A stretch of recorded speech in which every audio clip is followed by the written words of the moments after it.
Hello YouTube, welcome to the channel. Another video for the fans. So this is week 1, day 3.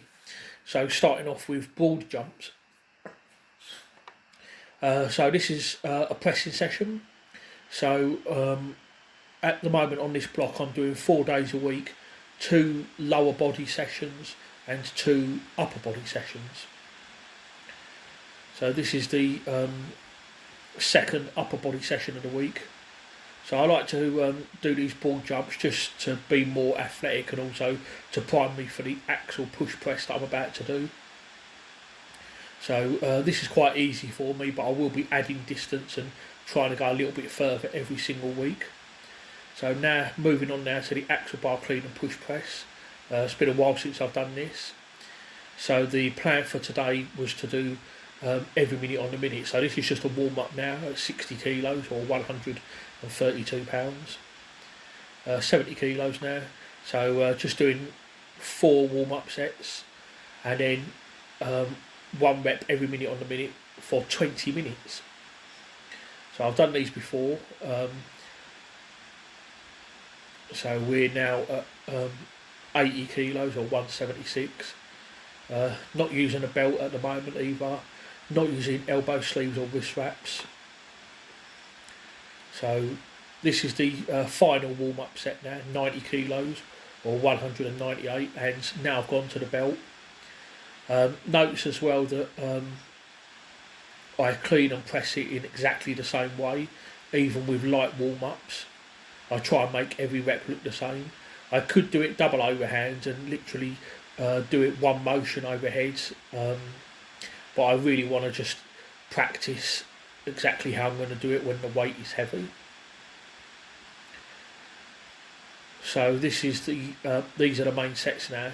So it's 100 kilos or 220 pounds, and it's the same weight for all 20 sets. So set number 2.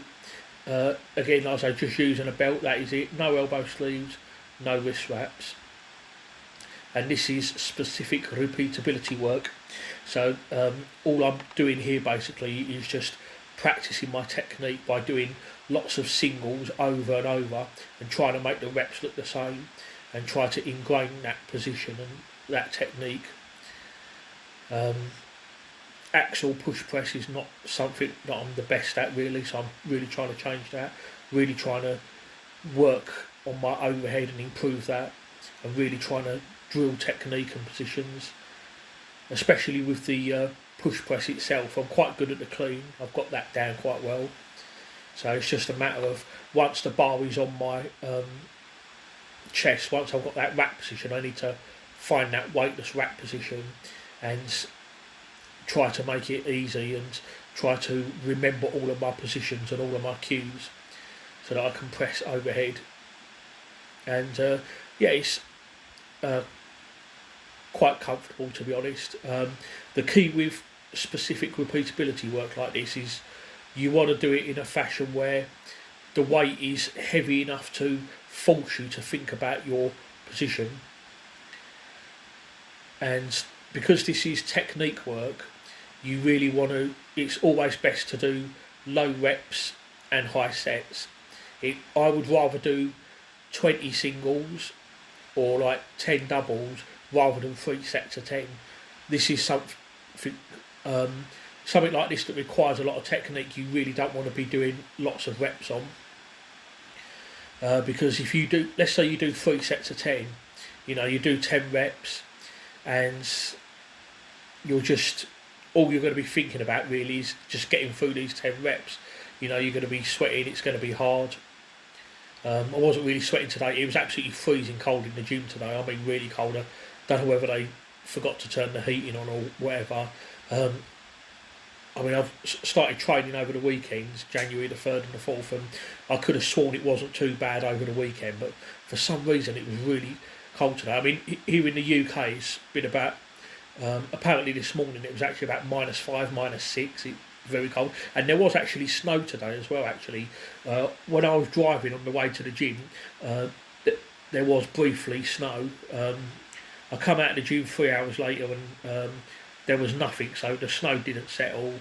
So the snow was very brief, but it didn't settle. I don't know if that's the last of the snow or whether it will come back again and actually settle heavily. We'll have to wait and see. But yeah, going back to this, like I say, I like to use emom every minute on the minute sets and just try and do singles or maybe even doubles and just try and do low reps but do lots and lots of sets. So I've got practice at doing lots and lots of singles rather than doing like 8 reps or 10 reps. And then, like I say, if you're doing high reps, all you're going to be thinking about is let's just get through this, you know, and you're not really thinking too much about your technique or what you're doing. Whereas if you do singles, you can do a single, sit down, rest for a bit, think about what you did, and you know, then you can think about maybe like any mistakes you might have made. You know, maybe your clean wasn't as good as it could have been, or maybe your rack position was off a little bit, you know, and then go back, do another single and try to improve on what you did previously. Whereas if you're doing lots of reps, like I say, the concentration is just not as good as it otherwise would have been. You don't want to use weight that's too light, because if it's too light, again, you're not really going to think about it. You can just go through the motions. You can afford to have poor technique and still be able to bully the weight up or muscle the weight. You don't want to use maximal weight either, because obviously with this you don't want to be failing reps. You want to practice successful reps, because if you fail, then you're just ingraining bad technique and you're just basically training yourself to fail. So you know, that's the key basically, is to find something that's in between a little bit really. Not too light because you won't think about it, but not too heavy because you don't want to run the risk of failing. It's got to be a decent amount of weight that's fairly heavy for you, but something you know you're not going to fail on, something that is heavy enough where you have to think about your technique and you can ingrain them positions. So that's basically, like I say, what I'm doing here, 100 kilos. It's not light, it's not maximally heavy. On the axle, the most I've done is 133 kilos. So what's this? This is probably about 75% of my max. So it's heavy enough for me to feel it, heavy enough for me to think about my positions. So set 19 now. Like I say, this is every minute on the minute. So this is the 19th minute now. So it takes me about 15 to 20 seconds to set up and then execute the lift. So my rest times are literally 45 seconds if I'm lucky. Just enough time for me to just get my heart rate down a little bit, think about what I did, and then go back and just try to make every rep the same. So this is the final set now, 20. And again, like I say, just 20 reps, all the same, just trying to like go through it. Sometimes it does feel easier as it goes on. And this actually felt quite comfortable. So little bonus set now, set 21. I've now increased the weight to 105 kilos or 231 pounds, because those 20 were so easy. That was easy as well. So now I've increased again, 110 kilos or 243 pounds. So again, I don't want to go for max here. I'm still doing these within the minute as well. So I'm changing the weight, which takes about 10 seconds as well. So my rest time is even less now. My rest time is probably about 25-30 seconds, because obviously I have to change the weights round. And now we're going for set number 23, 254 pounds, just over 18 stone in old money. So this is not part of it. This is just bonus. But I want to be able to. I want to know that I can do these kind of weights in a very fatigued state. So this is the 24th set. This is the final one now, 120 kilos or 265 pounds. I probably could have gone a little higher than this, but I was quite fatigued at this point, and it's just good to know that I can get this in a fatigued state after doing all of that. So yeah, there we are, that's it. And again, walking away feeling like I could have done a little bit more. So yeah, that was a beautiful workout. Lots of really good quality technique work done there. I feel so anyway. So I think next week I'll be doing every 90 seconds. So it's similar to emom, but the breaks are slightly higher and the load will increase as well. So moving on now to Spoto Press. I've got to admit I'm not really a fan of these, but it's a slightly weaker version of the bench press, and I'm going to do these for a little while and see whether these will help my bench. These are so the program is to do 2 sets of 12. So this is 85 kilos or 187. Starting nice, light, easy and conservative. I have done the Spoto Press before, and you can find that on my channel. Again, as usual, if you want to know everything I've done today, go to the description. That will give you a complete list of all the exercises I've done today, plus load and reps.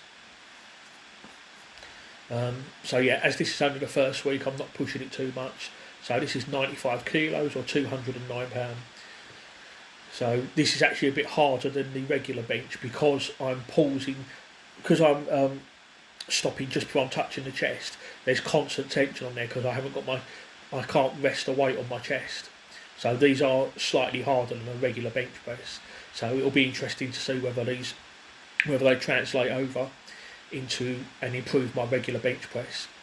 Recently I did 342 pounds with a pause, which I wasn't happy with. I really wanted more than that. So bench press has always been a weak lift for me. So yeah, we'll see.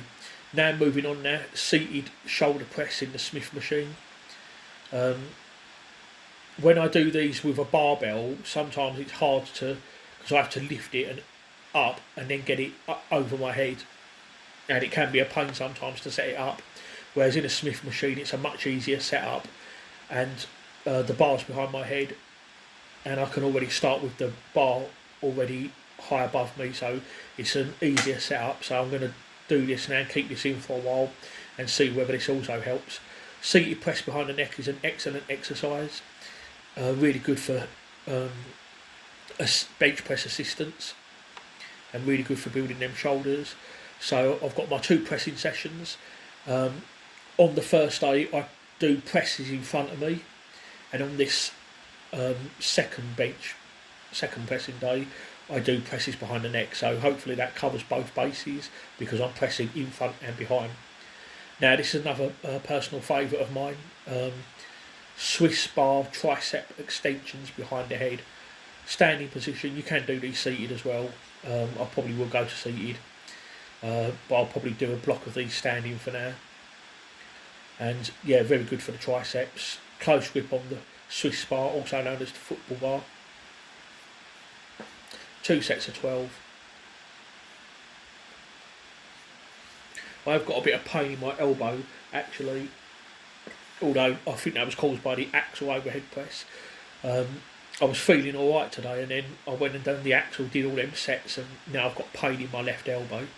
So hopefully it'll go away, and then I can do my next training session, which is going to be deadlifts, and then rows and pull down. So lower body for the next session, and then finishing off with dumbbell rear delt raises.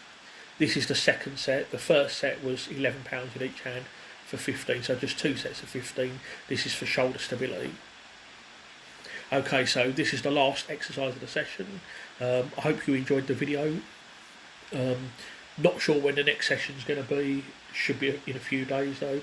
So join me then.